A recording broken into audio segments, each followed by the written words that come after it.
The Americans left their evacuation dangerously late. 15 hours before Saigon surrendered, hundreds of Vietnamese besieged the embassy. A large number had been promised a seat out, but many were left behind.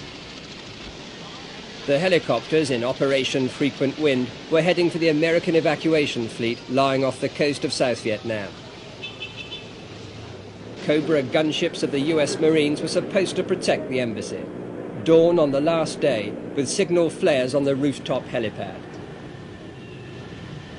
A final battle was raging at Ton Son Airport on the edge of the capital. But although the advancing communists could see the American evacuation, they didn't interfere. The last helicopter came in for a handful of US Marines, a humiliating end to the American presence. 1 mile away outside our hotel, the final disintegration of law and order was taking place. Groups of looters began straggling past with goods stolen from abandoned American quarters. We tried to show our neutrality, the fact that we were not Americans, by fixing a Union Jack to our hired car. Most Vietnamese were fully engaged in plunder.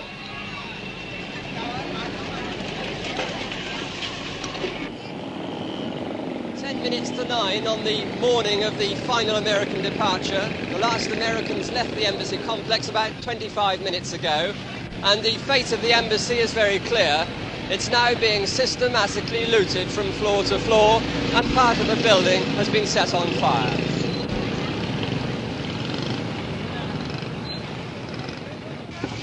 Soon the looters had swept through the intestines of the embassy, and the titbits which caught their fancy lay outside.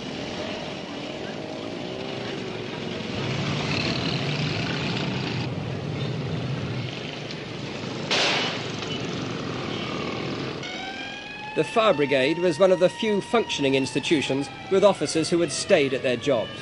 In the chaos, the cavalcade of President Minh drove by to broadcast the surrender of South Vietnam. The frenzy of looting went on, as if Saigon's consumer-mad people were extracting their own brassy revenge from the Americans, safely steaming off in the evacuation fleet.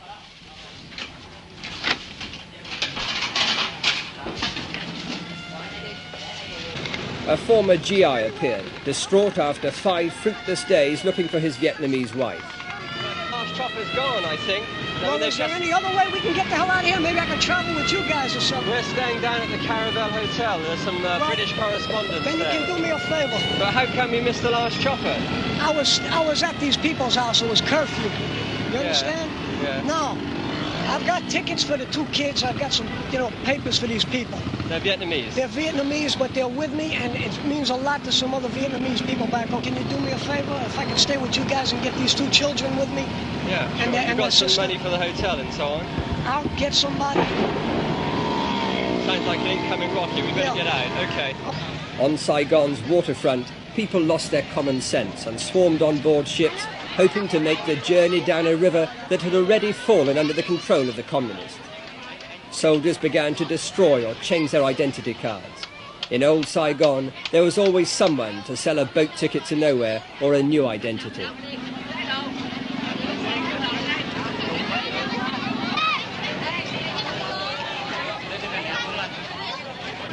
Such were the final moments of blind panic.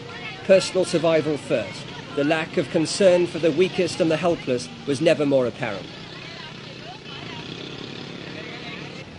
Many senior officers and politicians had already left. This naval vessel, trying to run the gauntlet, was later sunk.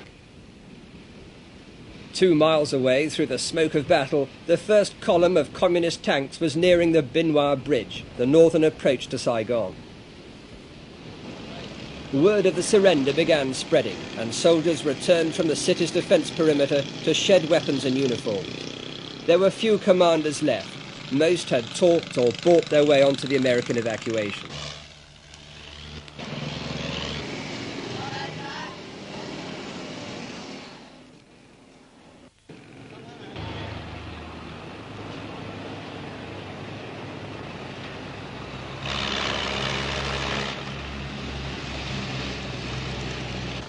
A handful of government tank crews and troops lingered at their positions, unaware of how fast the communists were advancing. One soldier was to die at this spot within the hour, after hearing the surrender broadcast.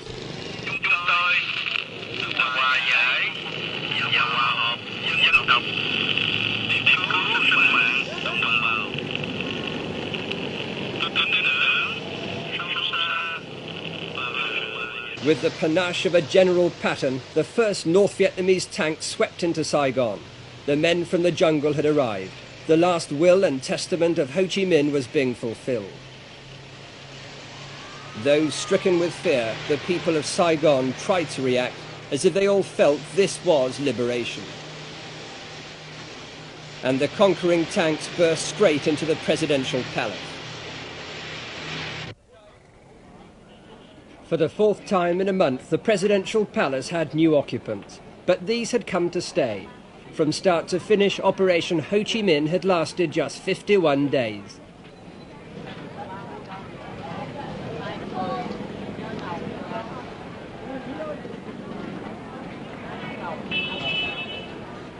As we approached the palace, a communist officer came out carrying the flag of the old regime.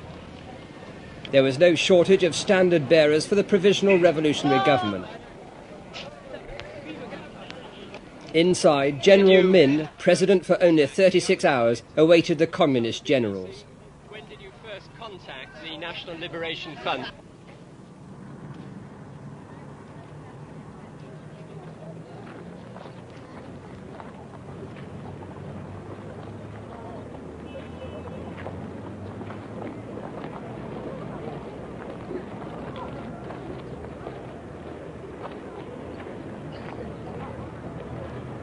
Stamping on the flag of the defeated army, the communist troops symbolically raised their own.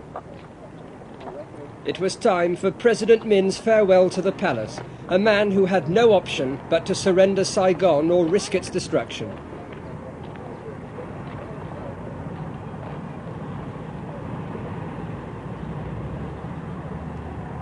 Near the Benoit Bridge, there was evidence that some South Vietnamese troops had put up a fight and knocked out communist tanks. A soldier we'd filmed an hour earlier was one of the last to die. As the palace surrendered, the first Viet Cong reached Trudeau Street, delirious with joy.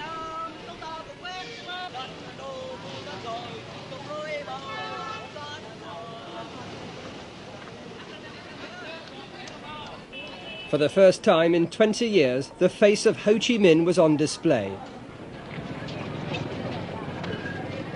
In the final moments of the war, some of the North Vietnamese tanks were destroyed, but such incidents scarcely delayed the communist effortless advance.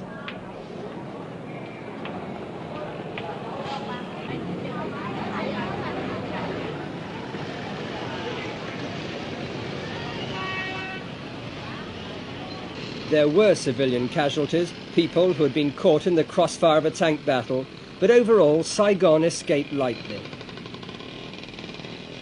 South Vietnamese attempts to block roads with lorries were a failure. These were simply brushed aside or set alight. By the end, South Vietnam's air superiority had disappeared. Any planes which lingered over Saigon were shot down by missiles. To no one's surprise, many troops in the Communist Expeditionary Force weren't sure of how to get to central Saigon. The people of the capital, now to be renamed Ho Chi Minh City, willingly guided their new masters. This was our car. We started off the morning with the Union Jack. The Union Jack's still intact, but the car isn't. It was taken at gunpoint by a South Vietnamese army colonel, the man in charge of this sector of Saigon, and he was determined to die or to kill the North Vietnamese and communist troops who even now are advancing into Saigon. The car was a write-off because a North Vietnamese, a communist tank, ran right over it. This is all that's left. 3 divisions of North Vietnamese were pouring into the capital, but they overlooked one factor: appalling traffic jams. It was a new experience for the highly disciplined communist troops. They hadn't realised that the tidal wave of humanity sweeping alongside them into Saigon largely consisted of looters who had raided a granary. Most were South Vietnamese deserters.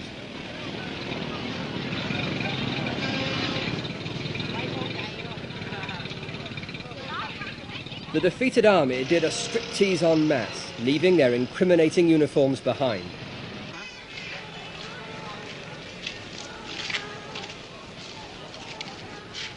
Tons of weapons, rifles and equipment were collected in heaps by student volunteers. Millions of dollars worth of war supplies, much of it fresh from the United States to replace earlier losses.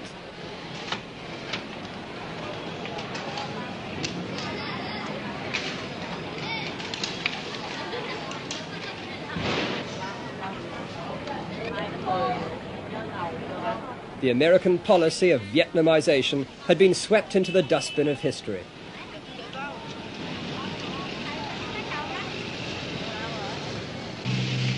For the victors, these were heady moments. Through their superbly coordinated offensive and the unexpected collapse of Saigon's forces, they'd turned the already discredited Paris peace agreement into a worthless piece of paper. Peace, yes, but now on their terms alone.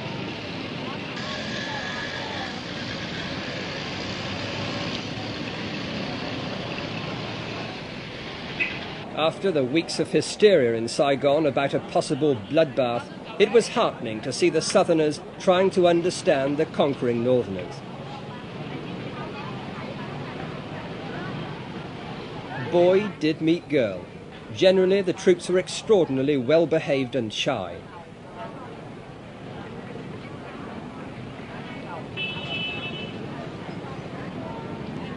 No one had expected such friendliness after the takeover, but then the measure of the communist victory was so complete that their forces and cadres could afford to be lenient.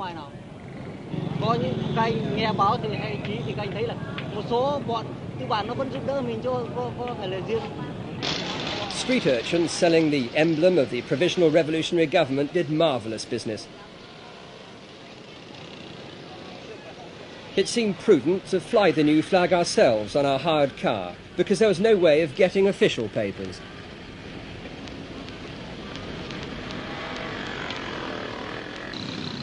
On the main roads leading from the capital, there were huge traffic jams, too much for the student militia to handle.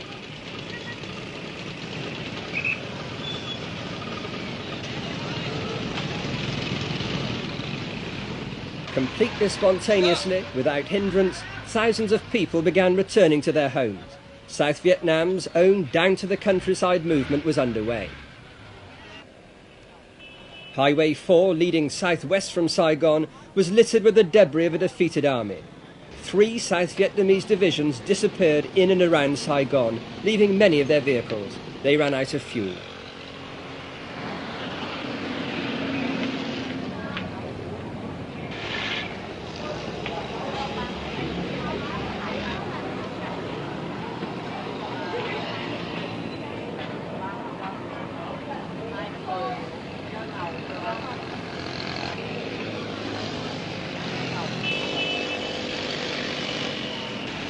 A whole regiment had jumped out of its boots and melted away, the soldiers returning to their villages.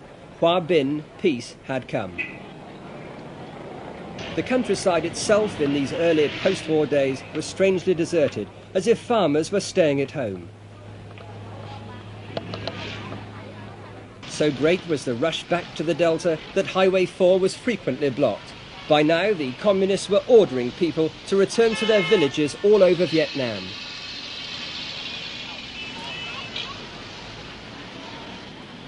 Yet another North Vietnamese armoured unit found itself blocked by traffic, this time a long way from home in the middle of the Mekong Delta.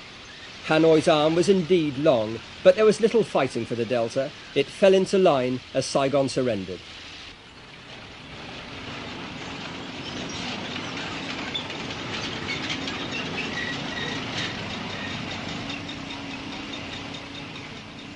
The big towns in the Delta, like My Tho, were quickly back to normal as returning refugees poured off the buses.